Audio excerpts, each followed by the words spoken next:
Dame un segundo por acá.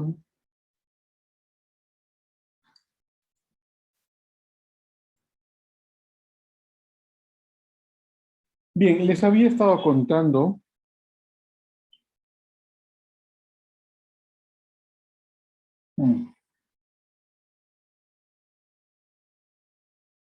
estábamos viendo sobre la Inquisición, sobre los principios de la Inquisición, sobre todo las primeras, los siglos XII y XIII, porque son importantes entenderlos, en tanto, pues en tanto nos ayudan a ver por qué la Iglesia tomó las decisiones que tomó. No, la Iglesia para este entonces está asentada en Roma, no nos olvidemos, o sea, ya el Imperio Romano el Imperio Romano cayó, se creó el nuevo Imperio Romano, este Sacro Imperio Romano Sagrado, y dentro de este imperio, pues, la Iglesia Católica tenía una gran influencia, ¿no? Entonces, desde Roma se empiezan a crear, lo hemos dicho ya, algunas juicios internos, ¿no? Internos pues, a los monjes, a la gente que estaba yendo en contra de la iglesia, pero era sobre todo interno. Esto quiere decir que, por el un lado, no se había extendido todavía hasta el siglo XIII, no se había extendido la Inquisición, pues, para todos los que no eran católicos o todos los que vivían en el territorio, todavía no. Eso no pasaba, o sea, estaba todavía segregado en forma interna, ¿no? Y lo segundo, aunque sí hubo unos pocos casos de torturas y de quema de brujas, que lo vamos a ver, y de quema de herejes, claro, estoy hablando del siglo XIII, todavía no era una práctica común. Todo esto cambia en el siglo XIV, lo que vamos a ver hoy. En el siglo XIV ya se hace una práctica común, influyen muchos factores, sobre todo políticos, ¿no?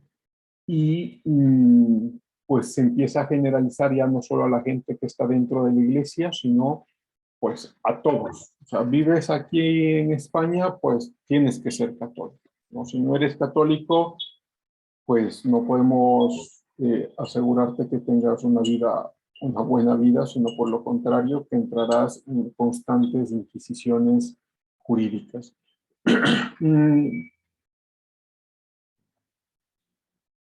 Entonces, y luego ya para el siglo XV, se extenderá sobre todo a España, con los reyes católicos, ¿no?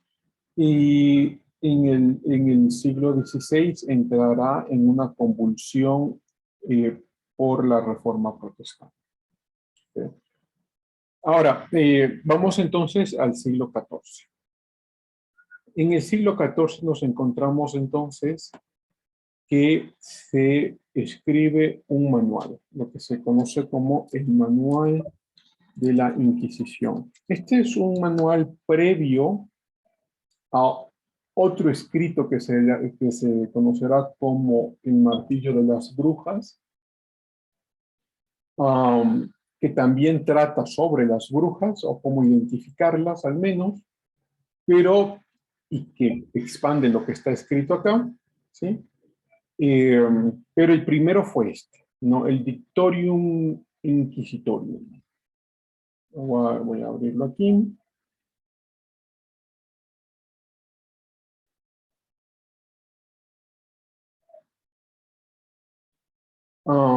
Ustedes pueden anotar las fechas, ya estamos en el siglo XIV, ¿sí? Luego ya voy a revisar esto primero y ya paso a la iglesia enteramente, porque tenemos que revisar la actuación de dos papas, el Papa Inocencio y el Papa Gregorio, Inocencio III y Gregorio IX. Y es importante revisar sus actuaciones, bueno, de forma breve, aunque sea, porque nos ayudará a entender qué pasa dentro de ellas. Bueno, eh, entonces tenemos este Dictorium Inquisitorium que se escribe en, ¿dónde está? 1376 y que se conocerá como el Manual de la Inquisición. Sí, y que nos ayuda, o bueno, nos ayudan, no, pues les ayudaba a ellos a entender cómo se podía identificar a brujos o brujas y se enfocaba sobre todo, bueno, creo que lo dice aquí también, mira, el Dictorium Inquisitorium describe varias prácticas mágicas prohibidas, incluye el bautizo de imágenes. Esto era muy común porque el catolicismo se había mezclado en algunos lugares con algunas religiones paganas, ¿no? Es lo mismo, bueno, no lo mismo, pero digo, puedes entenderlo como pasa aquí en Ecuador, ¿no?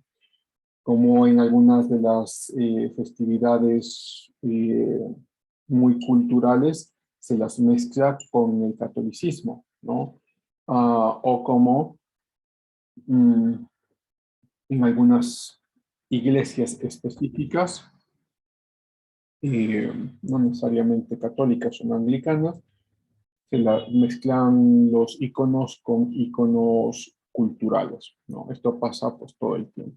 Pero bueno, ok, bautizo de imágenes, fumigar la cabeza de una persona muerta, echar al fuego, claro, la persona muerta, quemar cuerpos de animales, conjurar espíritus, invocar nombres, mezclar nombres de ángeles y demonios, la quiromancia, claro, la astrología también, y la astrología pues viene ya desde varios siglos atrás, ¿no?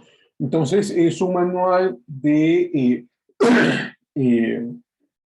primero, de descripción de estas actividades y cómo estas actividades son heréticas y cómo estos herejes, por ende, deben ser sancionados, estos deben arrepentirse y cumplir su condena, ¿no? Ahora, creo que lo había mencionado anteriormente, eh, las torturas eran el último escalón el último peldaño de la escalera, ¿no? Porque eh, podían entrar en otros procesos, como por ejemplo quitarles a los hijos, por ejemplo quitarles los terrenos, expropiarles, incluso excomulgarles. La excomunión era fatal en la Edad Media porque significaba que no podías hacer absolutamente nada, no puedes trabajar, nadie te puede contratar, tenías que, claro, salir del reino para poder encontrar un trabajo. Podían hacerte todas estas cosas. Y además que las personas que eran acusadas podían, en medio de este trámite, podían aceptar la acusación y arrepentirse. Y claro, todavía habría castigos, pero los castigos ya serían menores y tendría que someterse a la iglesia y varias cosas. Pero cuando una de estas personas no aceptaba su culpabilidad, y no estoy diciendo que sea culpable, simplemente la acusación, ¿no? Y si no aceptaba la acusación de ser culpable, podía entrar en procesos, en estos procesos de tortura, que eran muy variados. Podían ir desde torturas muy pequeñas a tu cuerpo como hasta llegar a la muerte, ¿no? Ya veremos un poquito después qué tipo de torturas había. Claro, este manual fue utilizado sobre todo para identificar brujas. Y entonces empieza, todavía no llega a su cúspide, porque llegará a su cúspide en siglos posteriores, el siglo XV. Pero en el siglo XIV empieza lo que se conocerá como la cacería de brujas. Es decir, bueno, o sea, no es que eran solo mujeres, también eran hombres que se los acusaba de este tipo de herejías, ¿no? Pero sí, claro, muchas mujeres. Am, y empieza a tomar cierta forma algunos tribunales ya por fuera de la iglesia. Porque claro, las mujeres que eran encontradas en u hombres que se encontraban en este tipo de acusaciones, ya no eran parte de la iglesia. En principio era como un movimiento interno de lo que estaba pasando, pero ahora ya es por fuera de la iglesia y entonces se empiezan a construir ciertos tipos de castigos. Aquí déjeme hago un paréntesis pequeño.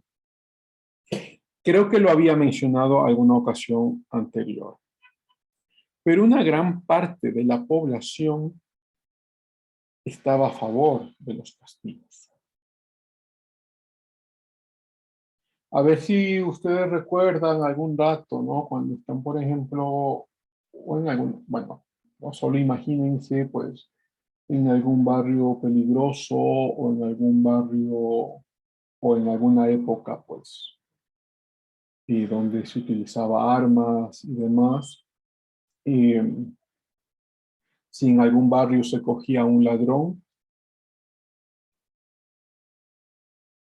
muchos del barrio, no sé si todos, pero claro, es que son de ejemplos diferentes. Pero yo sí lo he visto, lo vi de chiquito, lo vi de pequeño. Muchos en el barrio estaban muy a favor de quemar al ladrón, de quemarlo. Y verás, si es que te pones a buscar un poquito en las fuentes, verás que estos eventos ocurrían aquí en Ecuador, o ocurren todavía, pero ocurrían de forma muy seguida, ¿no? O sea, y claro, hay una tendencia de aprobación colectiva, que también hemos hablado algún rato de esto, ¿no? En la que te sientes perteneciente, pertinente, te sientes eh, ser parte de ese grupo, te sientes además poderoso, porque todos te están aplaudiendo, todos están gritando a tu favor, todos te están diciendo, sí, quémalo, quémalo, quémalo. Um, Y claro, en este tipo de situaciones, tu moralidad o tu sentido de moralidad disminuye. ¿No? Digo, recordarán, lo hemos conversado ya varias veces. Entonces, si extrapolas este ejemplo chiquitito, ¿no? Al caso de la Inquisición, mucha gente estaba de acuerdo con la Inquisición. Mucha gente. Y uno puede decir incluso que culturalmente estaba muy bien visto. De hecho, se acaba de publicar, me parece que hace un año, un libro muy famoso se llama La Inquisición, Tribunal de Misericordia. Este libro se acaba de publicar, el autor es Cristian Rodrigo Iturralde, es un argentino, y hace eh, una hipótesis muy interesante. Y la hipótesis es que la iglesia decide armar los tribunales de la Inquisición para que la gente tenga juicios justos y que no solo sean apedrados o quemados por la gente. Uno puede, ya lo vamos a criticar un poquito este libro, pero el argumento es interesante. En parte tiene razón. ¿Mm? Digo, en parte tiene razón porque la mayor parte de la gente estaba de acuerdo. Y claro, como ya habían ciertos ejemplos de lo que había pasado dentro de la iglesia, algunos ejemplos con algunas mujeres acusadas de brujería, claro, tomas eso como ejemplo y dices, bueno, hemos encontrado un brujo y todos en el barrio se unen, todos lo acusan y ya casi lo quieren condenar. Entonces, es relevante volverlo a mencionar porque a veces tenemos la curiosa idea de que porque la mayoría lo aprueba, debe ser que está bien. Es que la mayoría está de acuerdo, ¿no? Que se quemen las casas de los paros o en las movilizaciones, la casa de gente privada. Claro, o sea, digo, todas las casas son de personas y todas estas personas tienen propiedad privada, entonces estamos de acuerdo todos. ¿Significa eso que es moralmente aceptado? No. Esto es lo que en lógica se conoce como el, el dilema, la falacia de ad populum. A ver, vamos a escribirlo acá porque no estoy seguro si lo estoy diciendo bien.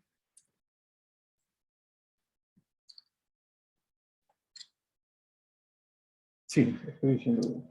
La falacia de ad populum es que aceptas un argumento porque la mayoría lo cree. Eso es una falacia en lógica que quiere decir que es ilógico. Es que la mayoría dice que 2 más 2 es 5, entonces debería ser 5.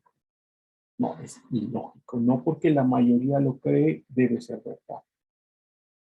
Sí, esto es sobre todo fundamental cuando estás pensando en cuestiones de moralidad, en cuestiones de verdad, ¿sí? Y cuando estás pensando en cuestiones argumentativas, porque pasa todo el tiempo. Yo lo he escuchado hace poquito también, ¿no? Dicen, es que la mayoría de países en el mundo han aceptado el aborto, entonces nosotros somos los únicos anatemas y bla, bla, bla. Bueno, eso es estemos o no estemos a favor del argumento, puedo poner cualquier cosa, no puedo decir, porque la mayoría en el mundo cree que el soccer debería ser el deporte oficial en los países. Entonces nosotros somos los únicos relegados. Ese es el mismo argumento, ¿no? O sea, el argumento es una falacia, es decir, porque los demás lo están haciendo, porque la mayoría lo hace, entonces debe ser verdad. ¿Mm? Esto es, como digo, es fundamental para entender cuestiones de moralidad en la historia, porque ya lo hemos dicho también varias veces.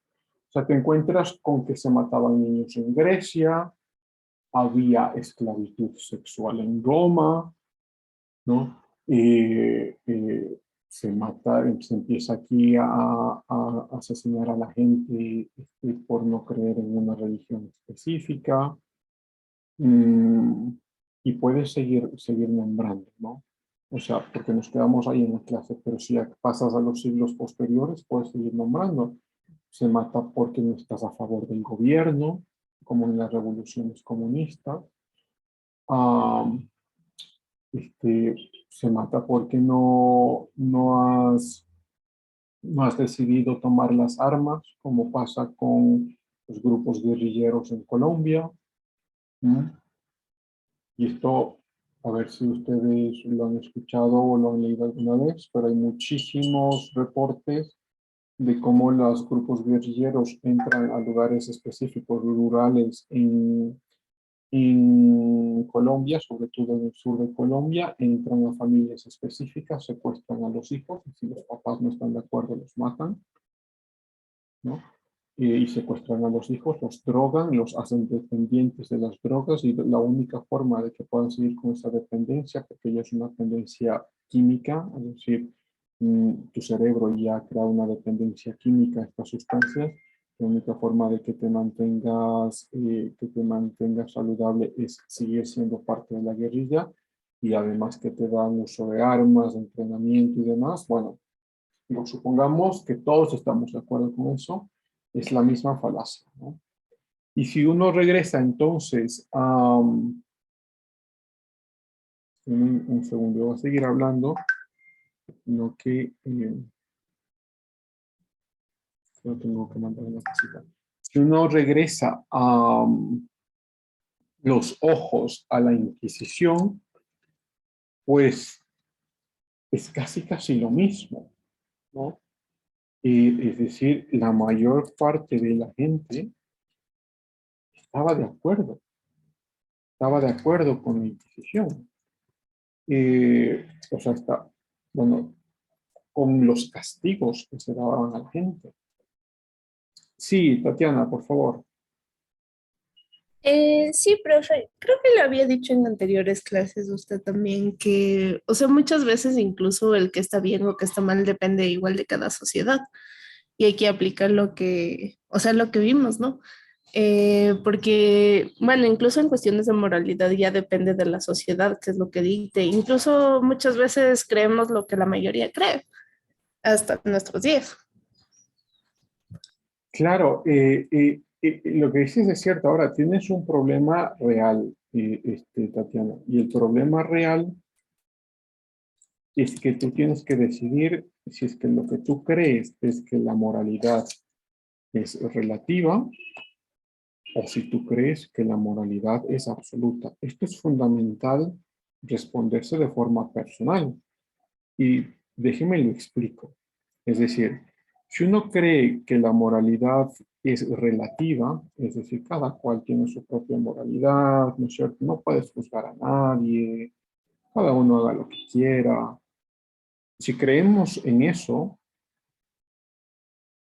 no podríamos juzgar a los asesinos, como tampoco podríamos juzgar a los violadores, ¿no? Como tampoco a nadie realmente. ¿Por qué? Porque hemos dicho que la moralidad es relativa y que cada uno pues crea lo que quiera creer. Y uno dice, no, pero profe, es que eso está mal, o sea, ¿cómo vamos a aceptar eso?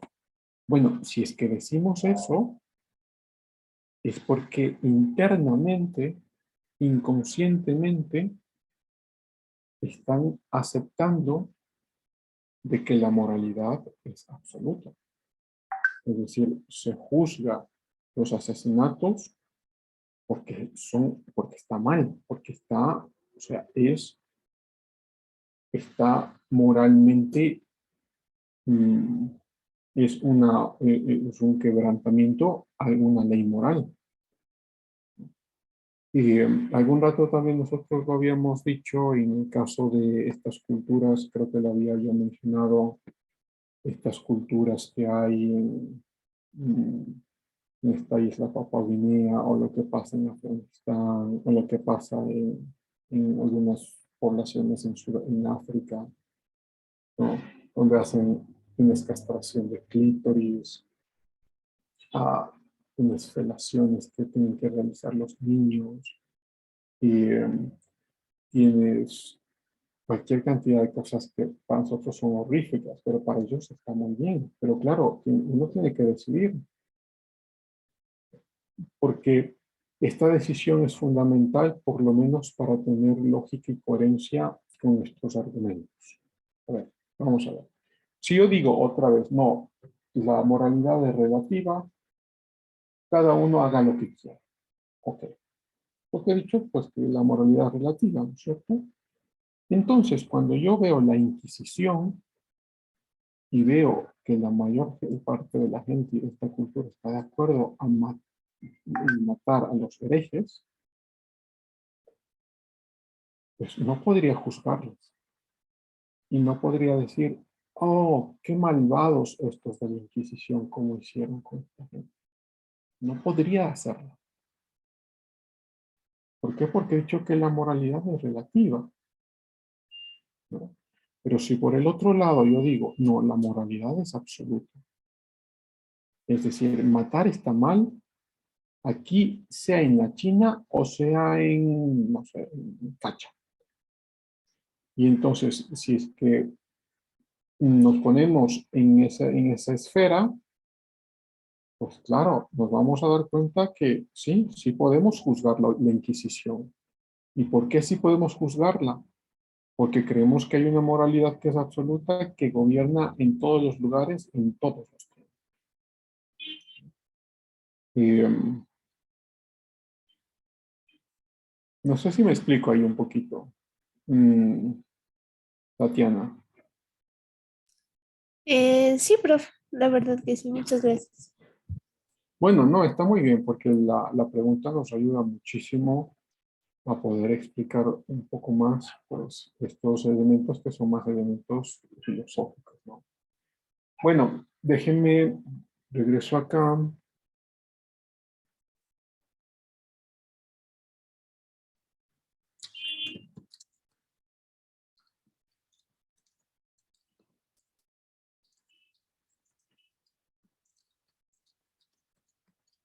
Bien. Regresemos entonces a este libro de Cristian Rodrigo Iturralde, que lo pueden bajar, ¿no? Ustedes lo pueden leer, de hecho, les he mostrado la forma de hacerlo también. Les muestro otra vez, no sé si es que veamos, no estoy seguro si es que estará disponible. Vamos a ver.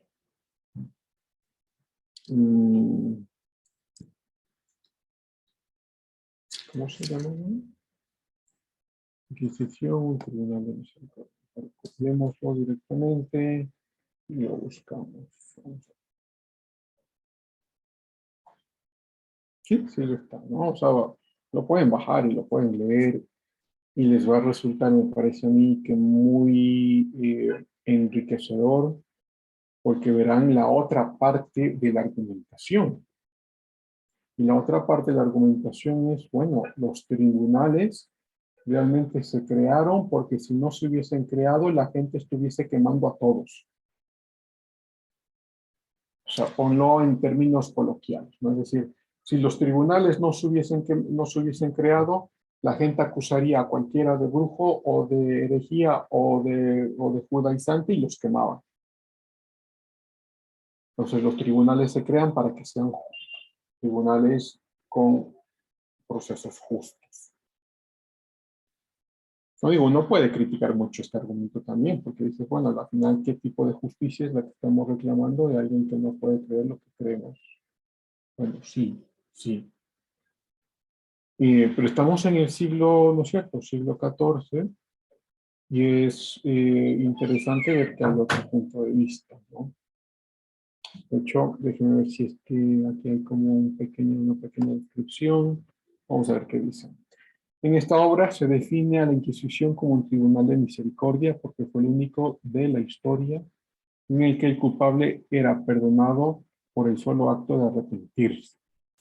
Las garantías procesales con las que contaba cada acusado hicieron de la Inquisición católica y española el tribunal más justo de la época, mientras que otras instituciones semejantes, procedentes de otros credos, actuaron con severísimo rigor y masacraron cientos de miles de personas sin juicio ni proceso.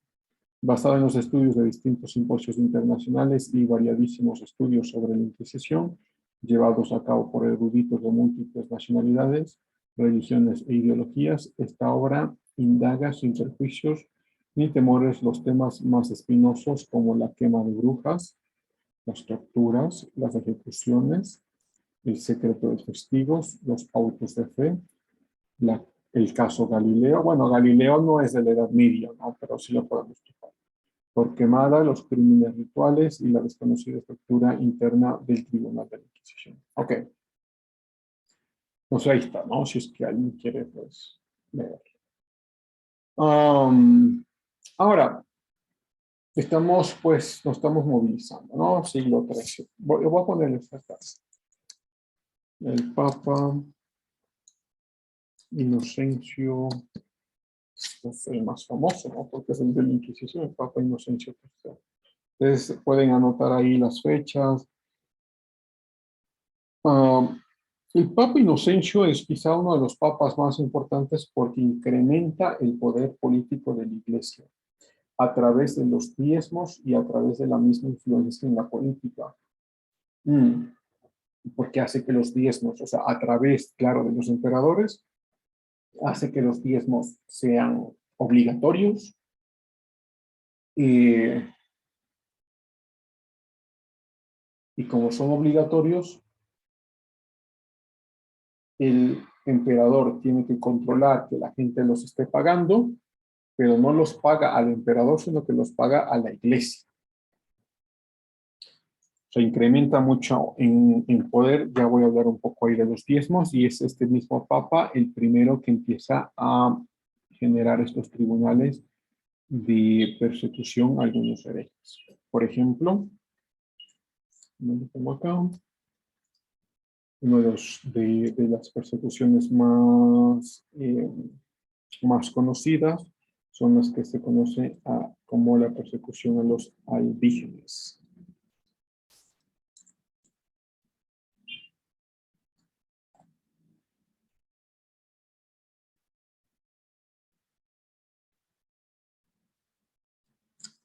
Bueno, leemos aquí un poquito. Dice la cruzada albigénese denominada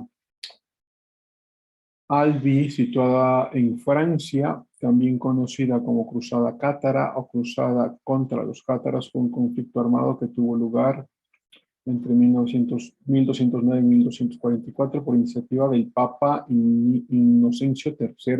Bueno, ¿por qué se los empieza a perseguir a esta población en la parte sur de Francia? Porque muchos de estas personas empezaban a creer que no había un solo Dios. No creían en dioses múltiples, sino que no creían que había un solo Dios, sino que había un Dios de la bondad y un Dios de la maldad. Es decir, que había un Dios bueno y otro que era un Dios malo. ¿Mm? También creían en algunas, bueno, habían creado como sociedades secretas y rituales secretos y demás.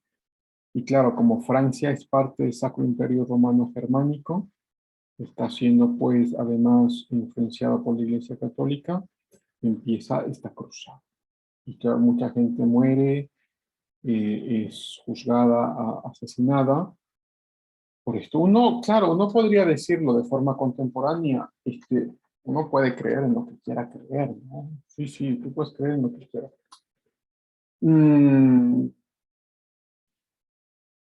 Pero cuando te encuentras,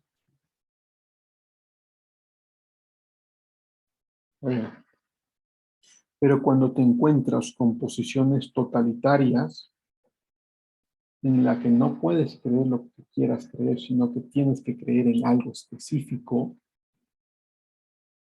es muy peligroso, es muy peligroso. ¿Mm? Por ejemplo, en las dictaduras comunistas, que creer en el comunismo, o tenías que creer en el comunismo, ser ateo, como lo que pasa en Corea del Norte en este momento.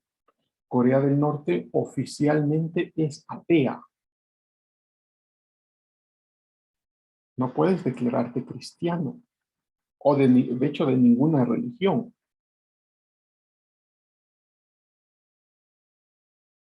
¿Mm? O como en algunos lugares que hemos visto de Asia Menor, que no puede ser nada más que musulmán. O como estamos viendo acá en este momento, no puede ser nada más que católico. Esto es muy peligroso. Cuando no te dejan pensar y creer en lo que quieras creer. Como cuando te dicen, o cuando esto pasa en Canadá, por ejemplo, en este momento, yo no sé si les he contado, a mí Canadá me asusta cada vez más, lo digo honestamente, cada vez más porque leo tantos ejemplos, tantos casos que es el último país al que quiero ir ahora. Y déjenme les cuento un caso que pasó en Washington, en Estados Unidos, luego les cuento lo que pasa en Canadá. Bueno, creo que les había contado, si no estoy mal. Ustedes me dirán si es que sí les conté. Bueno, en Washington, cuéntenme si no les estoy contando de nuevo. Les he contado de este caso de este padre musulmán que casi pierde a su hijo para que le cambien de sexo.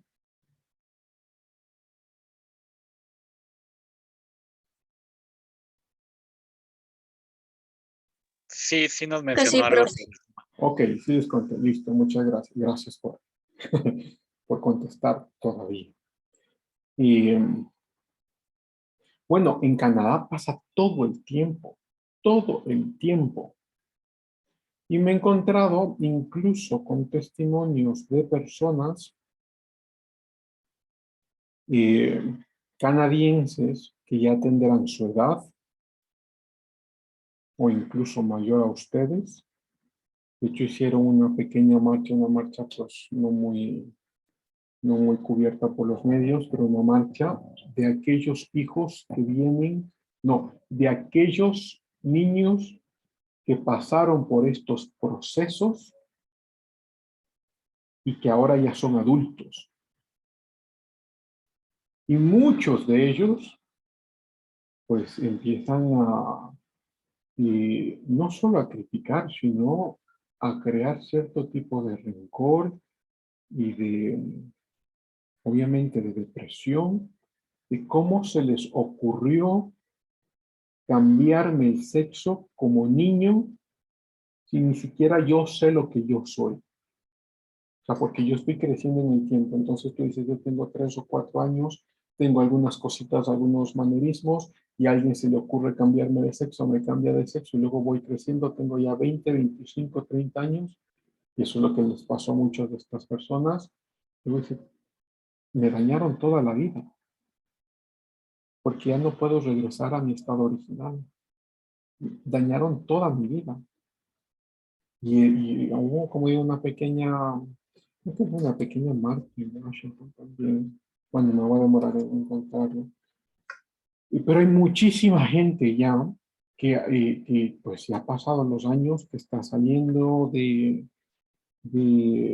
pues, de su niñez, que ya ha pasado tanto tiempo y que ya es adulto, que empiezan a criticar al gobierno, pero no mucha gente les escucha. ¿Y por qué no mucha gente les escucha? Porque hay una abrumadora mayoría de personas que creen que eso está bien. Lo mismo que estemos hablando con esta falacia ad populum. Una abrumadora mayoría que cree que eso está muy bien, que eso es un adelanto en los derechos, ¿no? Y por eso, claro, este tipo de personas no son escuchadas y no tienen la publicidad en los medios que podrían tener, ¿no? No salen en noticias, no salen en revistas, no. Salen solo en unos pequeños reportes de lo que está pasando. Eh, entonces, cuando te enfrentas, por ejemplo, a esas mayorías y tú dices, no, yo no estoy de acuerdo con que se cambie de género a los niños. Y te cae no solo el gobierno, te caen las instituciones públicas, te cae tu propio trabajo, puedes perder tu trabajo.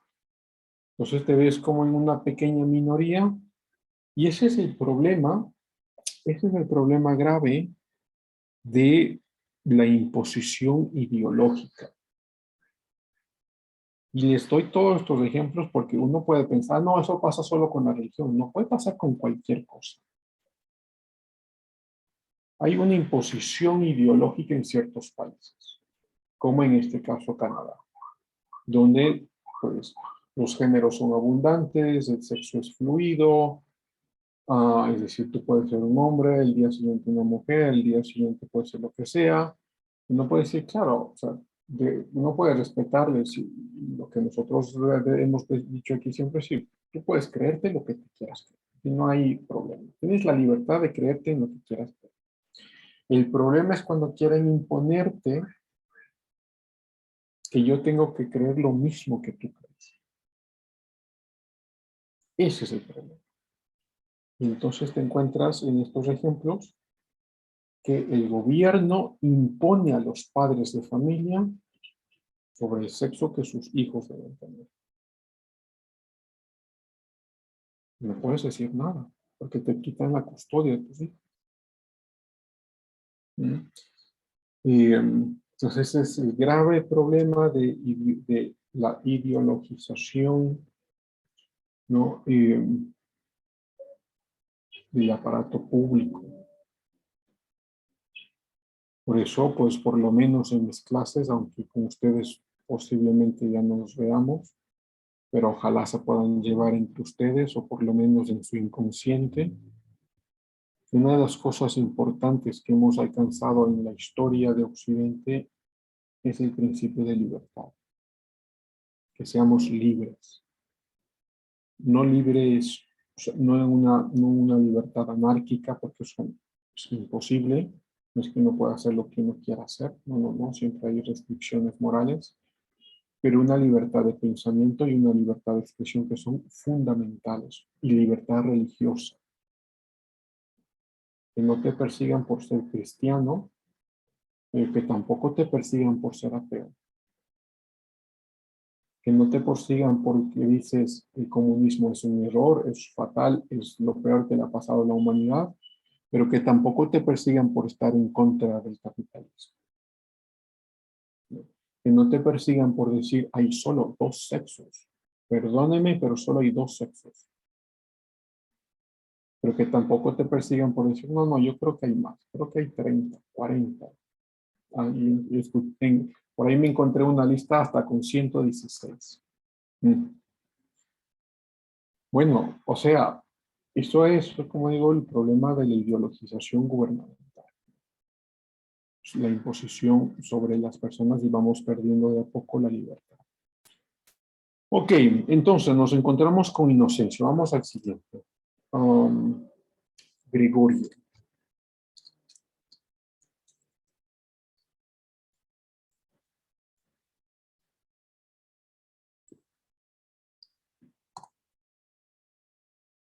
Ustedes pueden anotar ahí las fechas. ¿Sí? El Papa Gregorio es el que oficialmente instituye un tribunal que se llamará el Tribunal de la Inquisición. Este tribunal empezará a funcionar en todos los países, pues, católicos. Déjenme, voy a poner aquí un pequeño mapa para que lo vean.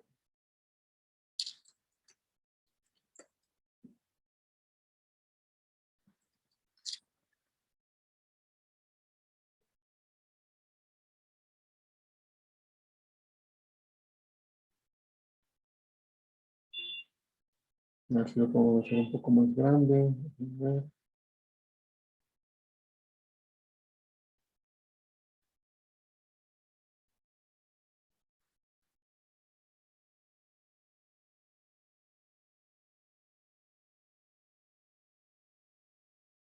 ¿Dónde se ve?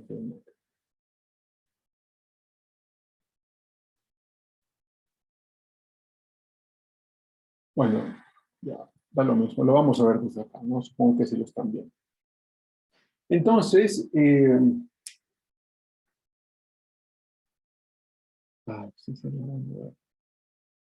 A ver, hablamos otra vez de esta parte.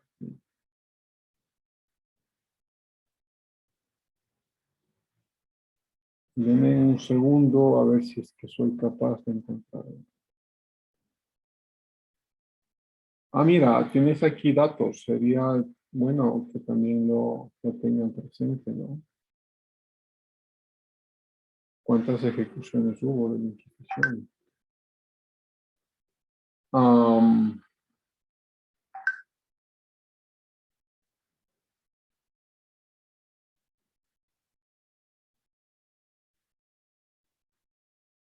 bueno, veamos un poquito de esto. Entonces, ¿dónde hay las mayores ejecuciones? Bueno, es lógico que en Italia, ¿no? Porque ahí está el papado. Es lógico que en Roma sea pues el centro de la mayor parte de ejecuciones. Y es lógico eso. Luego, claro, Francia, sobre todo el sur de Francia, por todos estos grupos indígenas que se presentan, ¿no? Um, Luego, vámonos acá. Alemania, ¿sí? Que es quizá la nación con mayores ejecuciones. Lo que hoy es Polonia y Lituania, con 10.000.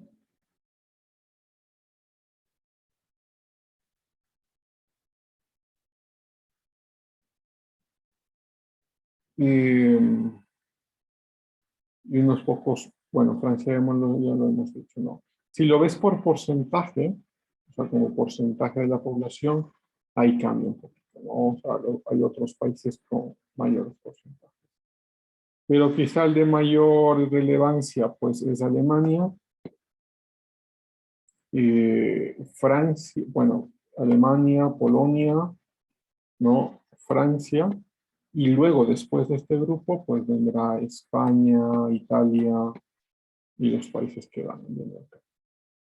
¿Sí?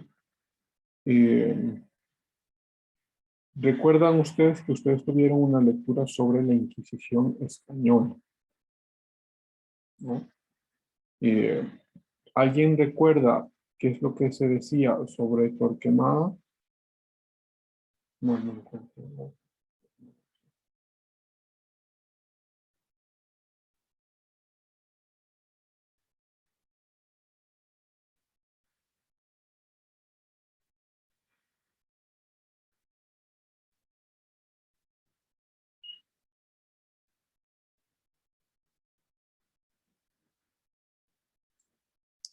¿Nadie?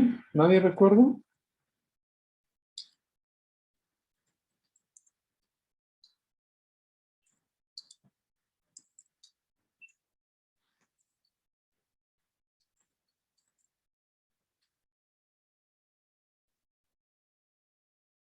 Sí, Juan José, por favor.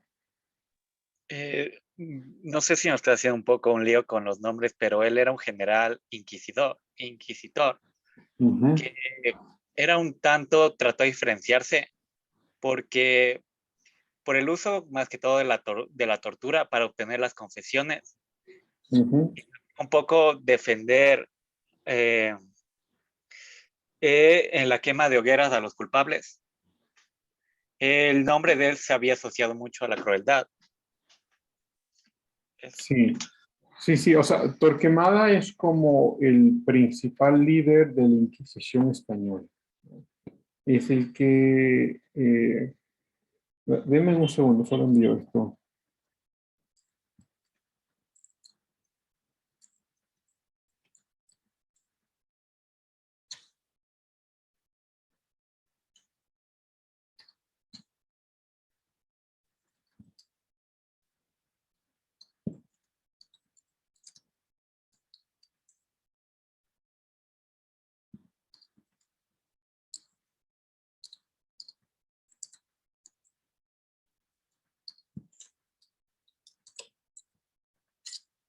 Ok. Am, claro, es que vamos a ver. Aquí tienes un... Ah, les iba a mostrar el mapa. Y ahí les cuento sobre Torquemada. Am, tienes que en estos lugares como Italia y Francia, la iglesia es la que realmente dirige los tribunales de la Inquisición.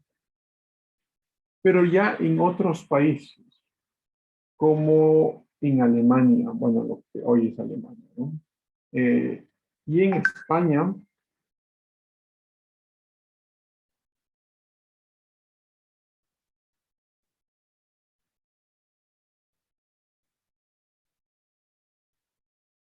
um, tienes en Alemania y en España que estos tribunales de la Inquisición no son dirigidos por la iglesia, sino que son dirigidos por los reyes, ¿no? O sea, por el rey. Y bueno, ya ustedes recordarán, algún dato les dije, España para este momento todavía no existe, sino que son reinos diferentes que están dispersos en todo lugar. ¿No? Luego se casará Isabel la Católica de Castilla con Fernando de Aragón y se unen estos dos reinos, luego se unirán los otros reinos y se convertirán esto en España, ¿no? Pero sobre todo aquí en Castilla, ustedes ven también de aquí en el mapa, y en Aragón también, pero sobre todo en Castilla, eran los reyes los que habían decidido, no, aquí se va a pues perseguir a todos los que son herejes. Mientras que en Italia, ¿no? En Francia, pues era la misma Iglesia Católica. Esto es importante porque a la final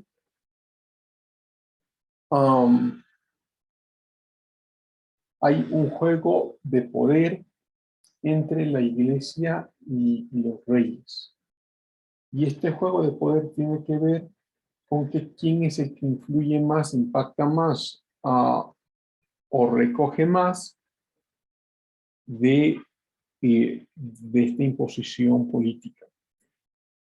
Es decir, tienes por un lado que la Iglesia Católica está recogiendo diezmos, ¿no? Está recogiendo diezmos y estos son, pues, legales, en toda la población lo tiene que pagar. Pero en lugares como España, mucho de lo que se recogía se desaparecía en la corrupción, porque los que recogían eran gente del gobierno. ¿Y por qué? Porque la iglesia no tenía tanta influencia sobre el gobierno, sino más el gobierno sobre la iglesia. ¿Sí? Entonces, cuando ya viene la Inquisición y pasa a España, te encuentras que Torquemada es uno de los principales líderes militares del rey de Castilla, o del Reino de España, para la persecución de los herejes. Ahora, hay una cosa que me estoy olvidando contarles. ¿A quién se perseguía? Bueno, se perseguía a todos los que no eran católicos. Ahí podían entrar musulmanes, podían entrar judíos, y protestantes todavía no, porque no existen todavía. Ateos, lo que tú creas, pero no hay, aunque no hay mucho ateo en este momento. ¿A quién más se perseguía? Se perseguía a los que se conocen como los judaizantes. Los judaizantes eran católicos judíos, es decir, creían en el catolicismo, pero dentro de su vida vivían como judíos. Y querían que otros también vivan como judíos, porque decían, bueno, los judíos son la primera civilización escogida por Dios, tenemos que vivir como judíos. También a los judíos. Y algún rato ya les he contado que por esta persecución que hay a los judíos terminan huyendo de España y muchos van a América Latina, ¿no? Los judíos sefardíes. Y se perseguía a las brujas, ¿sí? Y a los gypsies, a los gitanos. Porque claro, los gitanos están metidos en todos estos usos de lectura de mano y cosas parecidas. Entonces también a ellos, ¿no? No sé si aquí en los datos, vamos a ver si es que tienen aquí.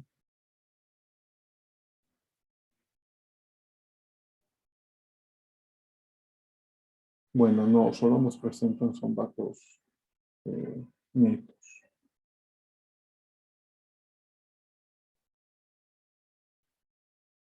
Bueno, ok, esto es importante. La mitad de todas las quemas de brujas se produjeron, como vemos, en los estados alemanes, donde fueron ejecutadas 25.000 personas. Más poniendo el número de ejecuciones en relación con el de habitantes, vemos que Liechtenstein es el lugar donde más cruda fue la persecución, 300 quemas con relación a 3.000 habitantes, correspondiente al 10% de la población. Ok, entonces, quería hacer una diferenciación de sexo, porque claro, aquí mueren hombres y mujeres. En España no hay tanta persecución de brujas, sí lo hay, pero no hay una dedicación a las brujas. Es más una dedicación a los judíos y a los herejes. En el caso de Alemania sí hay una mayor dedicación a las mujeres, o sea, a las que son categorizadas como brujas. Hemos visto este libro que se llama El Manual de la Inquisición, que sale en el siglo XIV, y luego sale en el siglo posterior. Creo que ya les he dicho les dije en la anterior clase, El Martillo de las Brujas, que fue escrito por dos monjes alemanes.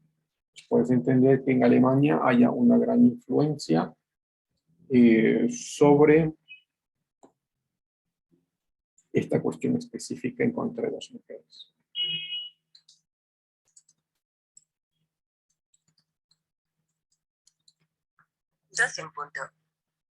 Este Maleus Maleficarum, que también está disponible, accesible de forma gratuita en línea para buscarlo, hace una revisión un poco más extensa, mira, 1486, hace una revisión más extensa eh, de cómo identificar a una bruja.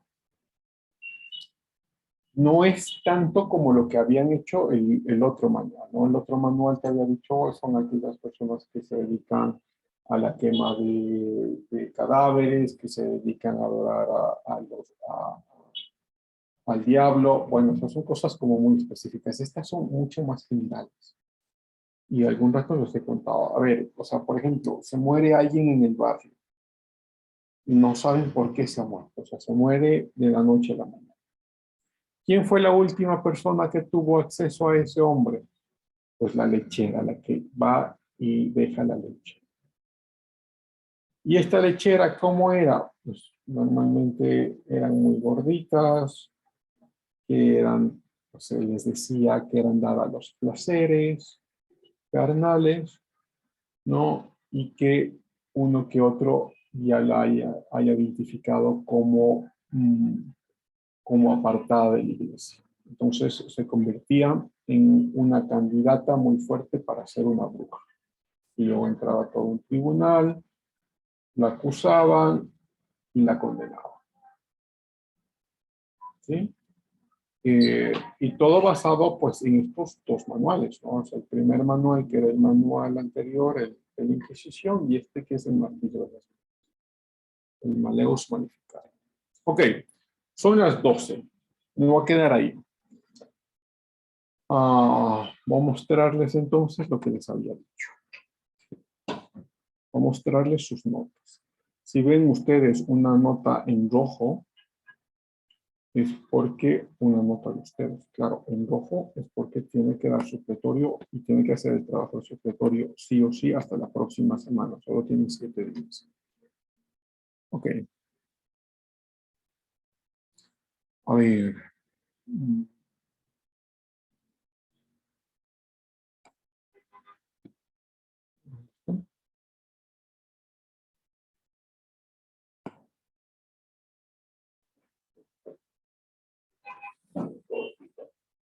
Ok. Ahí estamos, ¿no? Entonces va desde... Todo está en número de cédula, igual que la vez pasada. Pueden ver ahí su parcial. Cualquier duda que tengan o pregunta me la hacen en este momento.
Bien, supongo que no hay ninguna pregunta, todo está muy claro.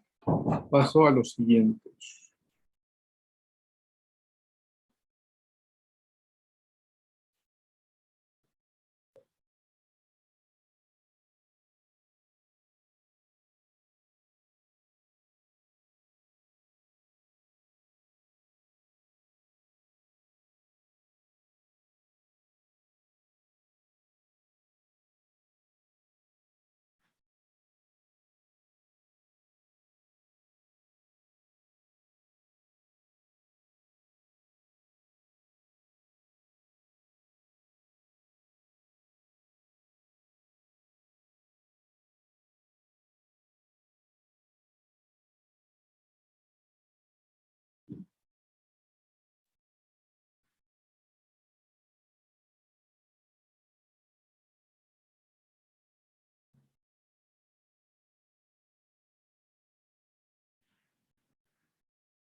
Ok. Voy a poner los últimos.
Ok, ¿alguna pregunta?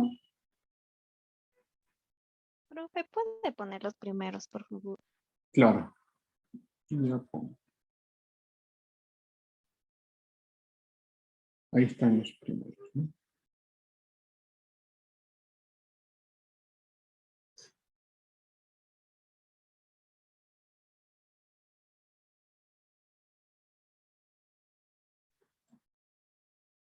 Gracias, profe. Ok. Bien, ¿alguien más? ¿Está bien? ¿Está claro? ¿Hay alguna duda?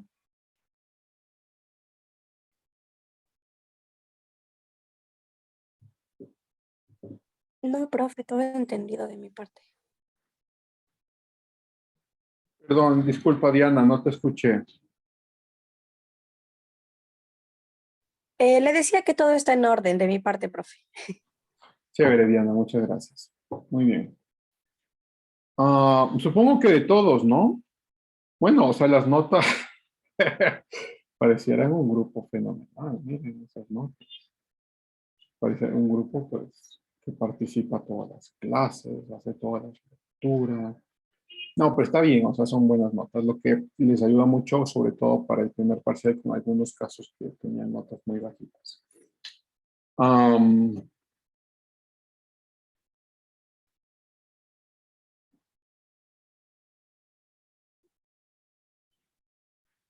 Bajo un poco, si es que ustedes me dirán si es que ya lo dejo de mostrar, ¿no?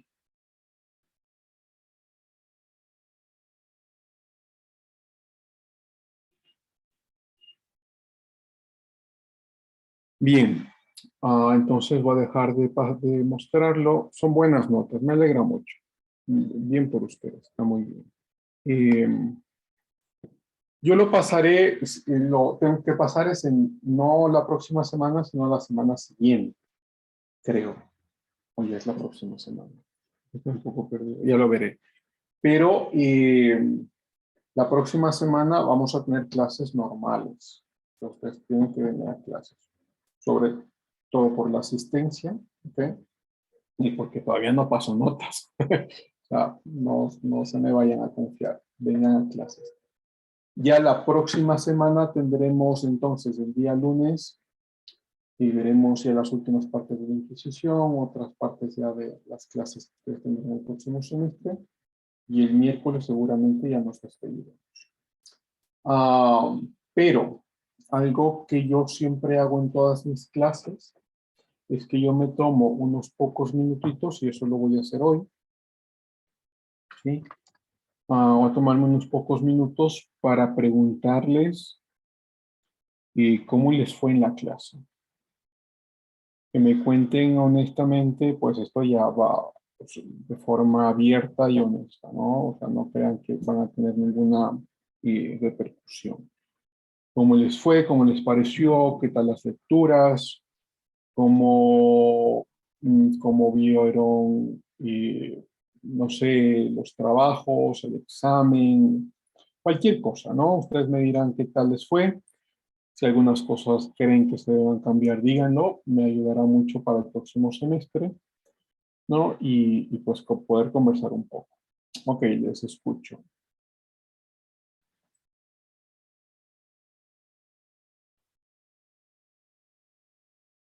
Los que tienen trabajo de recuperación, sí, ya está tomado en cuenta. De hecho, si ustedes ven, no sé si ustedes vieron que en la nota de participación, algunos estaban con colores diferentes.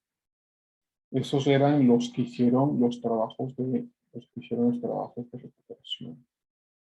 Déjenme ver si lo presento otra vez. No sé si ven ustedes los colores diferentes aquí en participación.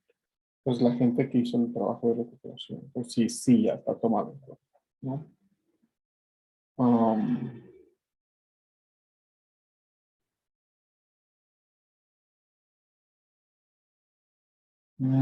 ¿Quién me preguntó? Marta, ¿cuándo lo subiste? Ayer, Liz, en la noche. Ayer en la noche, debe ser por eso, porque ya en la noche no revisé nada. Dame un segundo. ¿Lo subiste a tiempo? Sí. Dame un segundo. Déjame ver. Profe, a mí tampoco no me ha tomado en cuenta. Y también subí ayer en la noche, faltando Ok. como 4 o 5 horas. Yo igual, profe. Ah, ya Igual. todos, entonces. Déjenme. A ver, vamos uno por uno. Evaluación, recuperación.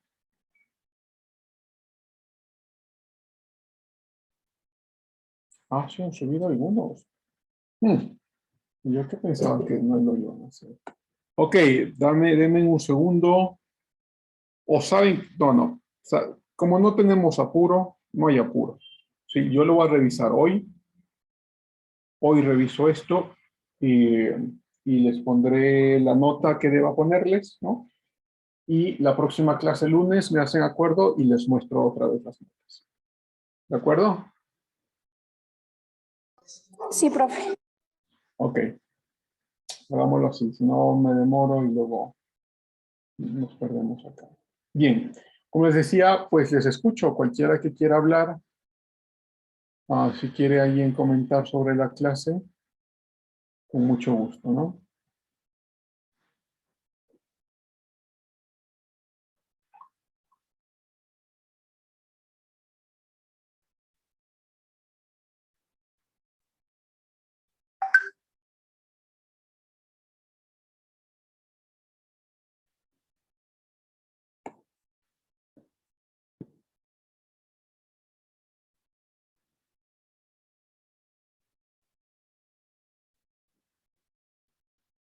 Sí, Diana, por favor.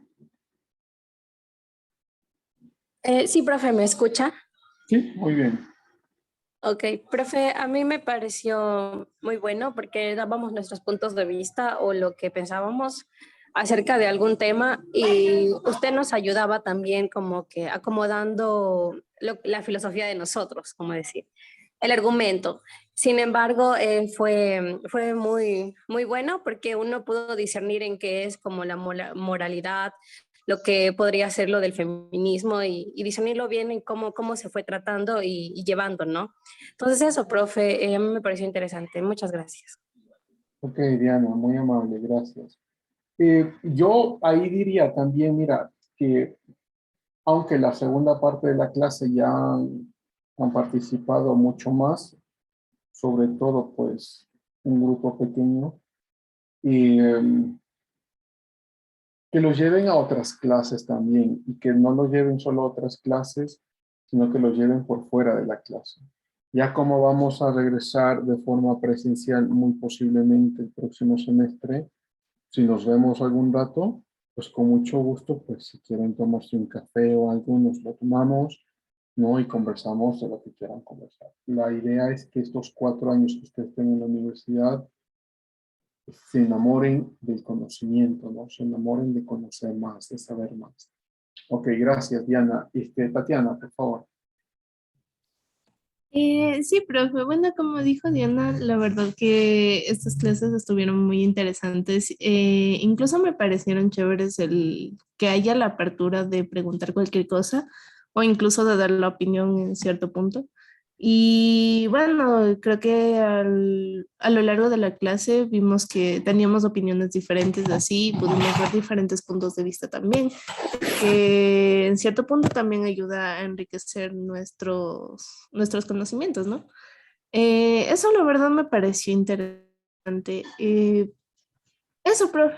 Bueno, ahora de parte de la prueba sí puedo decir que, bueno, al menos para mí estuvo un poquito cansado, pero bueno, ¿Cansada la pero prueba? ¿Muy larga o qué? yo creo que muy larga. O sea, como de estar leyendo y leyendo, y ya hubo un tiempo que ya me cansé, entonces eso. ¿De la prueba? Ah, mira, qué interesante. Está bien que me digas, porque bueno, hemos tenido las dos experiencias. Pruebas de 20 preguntas. ¿La de ustedes cuántas preguntas tenían? Creo que era 30, ¿no? 40, creo. 35 creo que era. Ok, 35, 40. 35. Y hemos tenido también la experiencia en algún otro semestre de pruebas de 50 preguntas. No les ha tocado a ustedes, les hubiese tocado si es que estuviesen de forma presencial, sí, en el segundo parcial.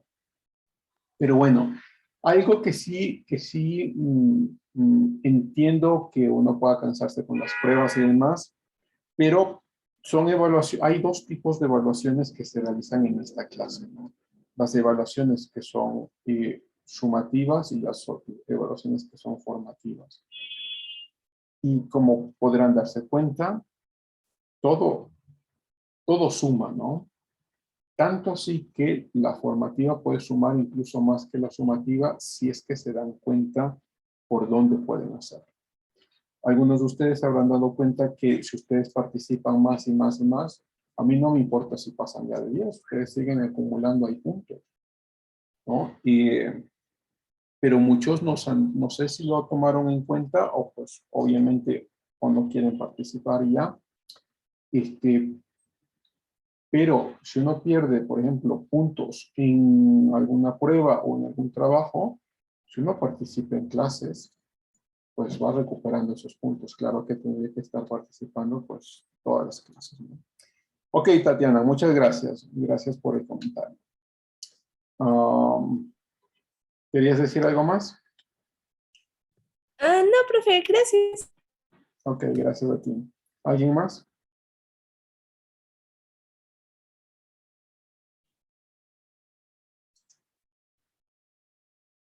Ok, muy bien.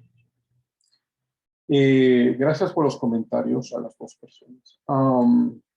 Tendremos entonces la próxima semana clases normales. Ya veré estos trabajos que me han enviado y volveremos a mostrarles las notas el lunes. Sí, y el miércoles de la próxima semana sería pues oficialmente nuestra última clase. Para los que están en supletorio, mire bien por favor el aula virtual. No estoy seguro si es para el martes o miércoles, que ya deben hacer su trabajo de supletorio. Y con eso terminaríamos el semestre. Ok, chicos, gracias. Nos vemos entonces la próxima semana. Gracias, profe. Gracias. Gracias, profe. Gracias.